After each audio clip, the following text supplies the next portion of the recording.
তোমাদের মধ্যে অনেকে আছো যারা আয়ন শনাক্তকরণ একদমই পারো না। আয়ন শনাক্তকরণ থেকে এমসিকিউ কিন্তু মাস্ট আসবে। তো সেই ক্ষেত্রে এমসিকিউ যাতে ভুল না হয় এই জন্য আমি মাত্র 5 থেকে 6 মিনিটে তোমাকে আয়ন শনাক্তকরণের এমসিকিউ গুলো একটা কুইক রিভিউ করে দিব, যাতে এখান থেকে এমসিকিউ আসলে অন্তত পারো। যারা ডিটেলস শিখতে চাও তারা আমার ইউটিউবে আয়ন শনাক্তকরণের উপর একটা লম্বা ক্লাস আছে, মোটামুটি আধা ঘন্টা 40 মিনিটের মধ্যে যা যা আসবে তাই তাই ওইটা দেখে নিতে পারো, অথবা আয়ন শনাক্তকরণের যে কোনো টিচারের ক্লাস তুমি ইউটিউবে একটু ডিটেলস দেখে তারপরে যাও, তাহলে এখান থেকে তুমি সিকিউ করতে পারবা। এইটা শুধুমাত্র এমসিকিউ এর জন্য একটা 5 মিনিটের কুইক রিভিউ ক্লাস। যারা কিচ্ছু পারো না এখন একবার দেখবা, আর সকালবেলা ঘুম থেকে উঠে পরীক্ষার হলে যাওয়ার আগে আরেকবার একটু রিভাইজ করে যাবা। চলো আমরা দেখি। প্রথমে আয়ন শনাক্তকরণের মধ্যে আমরা শিখা পরীক্ষা সম্পর্কে জানবো। শিখা পরীক্ষায় খালি চোখে কোন পরমাণু কি টাইপের বর্ণ দেয় সেটার একটা লিস্ট আছে। তো সবগুলা অনেকেরই মনে থাকে না, সবগুলা যদি মনে না থাকে দরকার নেই মনে রাখার, জাস্ট এই চারটা মনে রাখো। কি কি খেয়াল করো। পটাশিয়ামের ক্ষেত্রে পটাশিয়াম খালি চোখে শিখা পরীক্ষায় বেগুনি শিখা দেয়, বেগুনি বর্ণ দেয়, যেটাকে আমরা পেল ভায়োলেট বলতেছি। কপার হচ্ছে নীলাভ সবুজ দেয়, নীলাভ সবুজ মুখস্থ করে ফেলবা। সোডিয়াম সোনালী হলুদ, এটা ম্যাক্সিমামেরই মুখস্থ থাকে। আর ক্যালসিয়াম যেটা, এটা ইটের মতো লাল। এই চারটায় আসার সম্ভাবনা সবচেয়ে বেশি। আমার কাছে মনে হয় যে ক্যালসিয়াম চলে আসতে পারে ইটের মতো লাল। ক্যালসিয়াম যদি চলে আসে অপশনে, ইংলিশে থাকলে ব্রিক রেড এই কথাটা লেখা থাকবে। শিখা পরীক্ষায় আমরা গাঢ় HCl এবং প্লাটিনাম তার ব্যবহার করি। গাঢ় HCl কেন ব্যবহার করি? কারণ আমরা যে সমস্ত ধাতব লবণগুলা নিই সেগুলো গাঢ় HCl এর সাথে বিক্রিয়া করে ধাতব ক্লোরাইড লবণে পরিণত হয়। ধাতব ক্লোরাইড লবণ অধিক উদ্দায়ী। আমরা যখন শিখা পরীক্ষা করি তখন প্লাটিনাম তারের উপরে তোমার হচ্ছে ধাতব যে লবণগুলো আছে সেগুলো নিয়ে তারপরে শিখা পরীক্ষা করি। এই জন্য প্লাটিনাম তার ব্যবহার করা হয় এবং গাঢ় HCl ব্যবহার করা হয়। এই কয়েকটা ইনফরমেশন আমাদের শিখা পরীক্ষা থেকে আসবে। এছাড়া শিখা পরীক্ষা থেকে বেরিলিয়াম ম্যাগনেসিয়ামের একটা কোশ্চেন আসে যে বেরিলিয়াম ম্যাগনেসিয়াম শিখা পরীক্ষায় বর্ণ দেখায় না, এটার ব্যাখ্যা করতে বলে। ব্যাখ্যা খুব সিম্পল। বেরিলিয়াম ম্যাগনেসিয়ামের আকার অনেক ছোট, ফলে এদের নিউক্লিয়াসের সাথে বহিস্থ কক্ষপথে ইলেকট্রনের আকর্ষণ বল অনেক বেশি। এর এখান থেকে ইলেকট্রনকে অপসারিত করতে বা তোমার বর্ণ দেখানোর জন্য তাপ দিয়ে বের করতে অনেক বেশি পরিমাণ শক্তির প্রয়োজন হয়, যেটা শিখা দিতে পারে না। তো এই জন্য বেরিলিয়াম ম্যাগনেসিয়াম তোমার শিখা পরীক্ষায় বর্ণ দেখায় না। বই থেকে আরেকটু ভালো করে পড়ে নিও। যদি এমসিকিউ আসে এমসিকিউতে জিজ্ঞেস করবে নিচের কোনটি শিখা পরীক্ষায় বর্ণ দেখায় না, অপশনে যে কোনো একটা থাকবে বেরিলিয়াম অথবা ম্যাগনেসিয়াম, যেটা থাকবে সেটা দাগাই দিবা। এটা হচ্ছে আমাদের এখান থেকে কুইক রিভিউ। এরপরে আসো আয়ন শনাক্তকরণ থেকে যদি এমসিকিউ আসে, সর্বপ্রথম এমসিকিউ আসবে নেগেটিভ এই অংশ থেকে। নেগেটিভ এই অংশ কি আছে?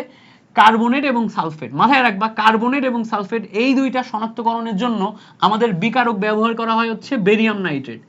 আবার বলি, কার্বনেট এবং সালফেট, সালফেট এবং কার্বনেট এই দুইটা শনাক্তকরণের জন্য আমরা বেরিয়াম নাইট্রেট ব্যবহার করি। বেরিয়াম নাইট্রেট যখন কার্বনেটের সাথে বিক্রিয়া করবে তখন বেরিয়াম কার্বনেট উৎপন্ন হবে। বেরিয়াম যখন সালফেটের সাথে বিক্রিয়া করবে তখন বেরিয়াম সালফেট উৎপন্ন হবে।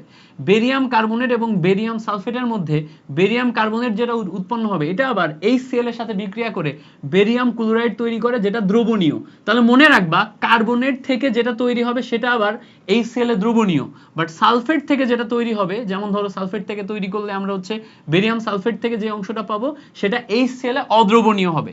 বেরিয়াম সালফেট তৈরি হবে না, বেরিয়াম সালফেটটা HCl এ অদ্রবণীয় হবে। তাহলে মাথায় রাখবো কার্বনেট থেকে যেটা তৈরি হবে সেটা HCl এ দ্রবণীয়, সালফেট থেকে যেটা তৈরি হবে সেটা HCl এ অদ্রবণীয়। এই অংশটা আমাদের এমসিকিউতে আসবে। কুইক রিভিউ করে দিলাম। আরেকবার বলি, কার্বনেট এবং সালফেট এই দুইটাই আমাদের শনাক্তকরণের সময় বিকারক হিসেবে আমরা বেরিয়াম নাইট্রেট ব্যবহার করি।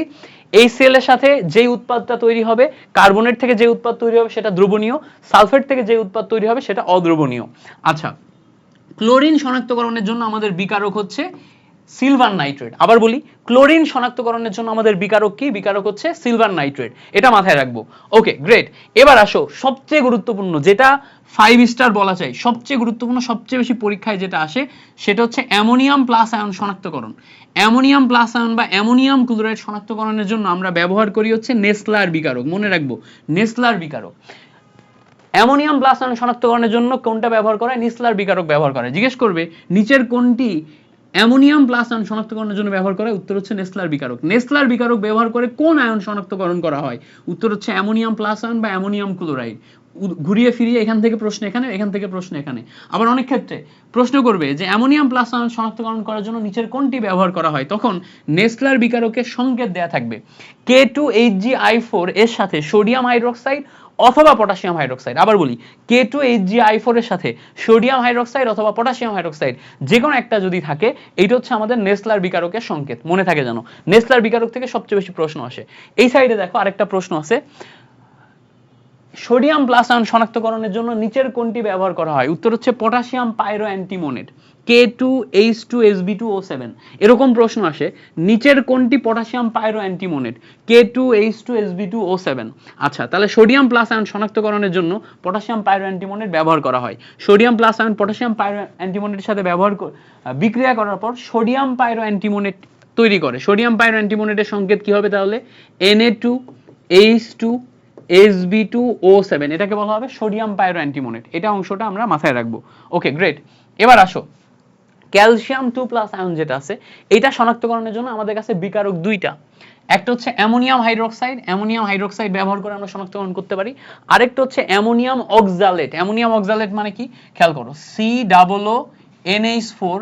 এই আয়ন যদি দুইটা একসাথে থাকে তখন সেটাকে অ্যামোনিয়াম অক্সালেট বলতেছি। এটাকে ভেঙে লিখলে অ্যামোনিয়াম প্লাস আয়ন, আর এদিকে দেখো এই যে অক্সালেট মাইনাস আয়ন, দুইটা একত্রিতভাবে এইরকম স্ট্রাকচারে থাকে। তো ক্যালসিয়াম যখন এখানে বিক্রিয়া করবে তখন এই অ্যামোনিয়াম প্লাস আয়নের পরিবর্তে এখানে অক্সালেট ক্যালসিয়াম চলে আসবে। তো দুইটা অ্যামোনিয়া এটা কেটে যে এখানে ক্যালসিয়াম 2+ আয়ন আসে, ক্যালসিয়াম অক্সালেট হয়ে যায়। ঠিক আছে, অ্যামোনিয়াম প্লাস আয়নের পরিবর্তে এটা তখন ক্যালসিয়াম অক্সালেট হয়ে যায়। তাহলে আমরা মনে রাখবো যে ক্যালসিয়াম 2+ আয়ন শনাক্তকরণ করার জন্য আমরা কি ব্যবহার করি? আমরা ব্যবহার করি হচ্ছে অ্যামোনিয়াম অক্সালেট। আচ্ছা, জিঙ্ক 2+ আয়ন শনাক্তকরণের জন্য কি ব্যবহার করি? জিঙ্ক 2+ আয়ন শনাক্তকরণের জন্য আমরা অ্যামোনিয়াম হাইড্রোক্সাইড ব্যবহার করি আর পটাশিয়াম পাইরো তোমার হচ্ছে যে K4FeCN6 ব্যবহার করি। ঠিক আছে, পটাশিয়াম ফেরোসায়ানাইড K4FeCN6 এটা ব্যবহার করি। তাহলে জিঙ্ক 2+ এর জন্য এটা। এখন তুমি বলবা ভাই এখান থেকে বর্ণ আসে না? বর্ণ আসে, বর্ণ অনেকেরই মনে থাকে না। বর্ণ মনে রাখার জন্য তোমাকে প্রেসারও দিচ্ছি না, জাস্ট এটা মাথায় রাখবা, যারা অবস্থানন্তর নয় তারা সবাই সাদা সাদা বর্ণ দিবে। যারা অবস্থানন্তর নয়, ঠিক আছে, অবস্থানন্তর তো বুঝি, ডি অরবিটালে 1 থেকে 9টা ইলেকট্রন থাকলে সেটা অবস্থানন্তর। আর ডি অরবিটালে যদি 0 বা ডি অরবিটালে যদি 10 থাকে বা ডি অরবিটালে ইলেকট্রনই যদি না থাকে তার হচ্ছে অবস্থানন্তর নয়। এটা হচ্ছে অবস্থানন্তর। তো দেখো জিঙ্ক 2+ আয়ন আমরা জানি যে জিঙ্ক হচ্ছে অবস্থানন্তর ধাতু, অবস্থানন্তর নয়, জিঙ্ক হচ্ছে অবস্থানন্তর নয়। তাহলে জিঙ্ক যে কারোর সাথে বিক্রিয়া দিয়ে সে সাদা বর্ণ দেখাবে। ঠিক আছে, সেম ভাবে ক্যালসিয়াম অবস্থানন্তর নয়, এটাও তোমার সাদা রঙিন বর্ণ দেখাবে না। বাট যদি জিঙ্কের পরিবর্তে আমরা অন্য কিছু নিতাম, যেমন ধরো আমরা হচ্ছে যে আয়রন নিই, আয়রন বা কপার নিই, এগুলো অবস্থানন্তর, কপার অবস্থানন্তর, আয়রন অবস্থানন্তর, এরা সবাই রঙিন দেখাবে। তো এদের বিভিন্ন টাইপের কালার আছে, ওই কালারগুলো তুমি যদি মনে রাখতে পারো তাহলে ভালো, না মনে রাখতে পারলে বাদ দাও, সমস্যা নেই। এবার খেয়াল করো, আয়রন 2+, আয়রন 3+, এগুলা শনাক্তকরণ করার জন্য 4টা বিকারক, ammonium hydroxide K4FeCN6, K3FeCN6, ammonium thiocyanate. প্রত্যেকটার বিক্রিয়া আছে, বাট বিক্রিয়াতে আমরা যাচ্ছি না, মাথায় রাখবা। আয়রনের জন্য আমরা 4টা বিকারক ব্যবহার করতে পারি, সবচেয়ে বেশি বিকারক হচ্ছে আয়রনের। কপার 2+ আয়ন শনাক্তকরণ করার জন্য আমরা K4FeCN6 এবং অ্যামোনিয়াম হাইড্রোক্সাইড ব্যবহার করতে পারি। একটা জিনিস খেয়াল করে দেখো তো, প্রত্যেকটা আয়নের ক্ষেত্রে অ্যামোনিয়াম হাইড্রোক্সাইড কমন না? এটার জন্য কমন, এটার জন্য কমন, খেয়াল করো এখানেও আছে, এই জায়গাতেও আছে, এই জায়গাতেও আছে। তো প্রত্যেকটার জন্য যেহেতু অ্যামোনিয়াম হাইড্রোক্সাইড কমন, তার মানে হচ্ছে তোমার যদি এই টাইপের যে আয়নগুলো আছে এগুলাতে যদি তুমি খুঁজে না পাও যে কোনটি আসলে আমার আসল বিকারক শনাক্তকরণের জন্য, না পাইলে অ্যামোনিয়াম হাইড্রোক্সাইড দাগাই দিবা। তো এটাই ছিল মোটামুটি আয়ন শনাক্তকরণ থেকে কুইক রিভিউ। এগুলা জানলেই মোটামুটি যদি সহজ এমসিকিউ আসে তাহলে এখান থেকে তুমি পারবা।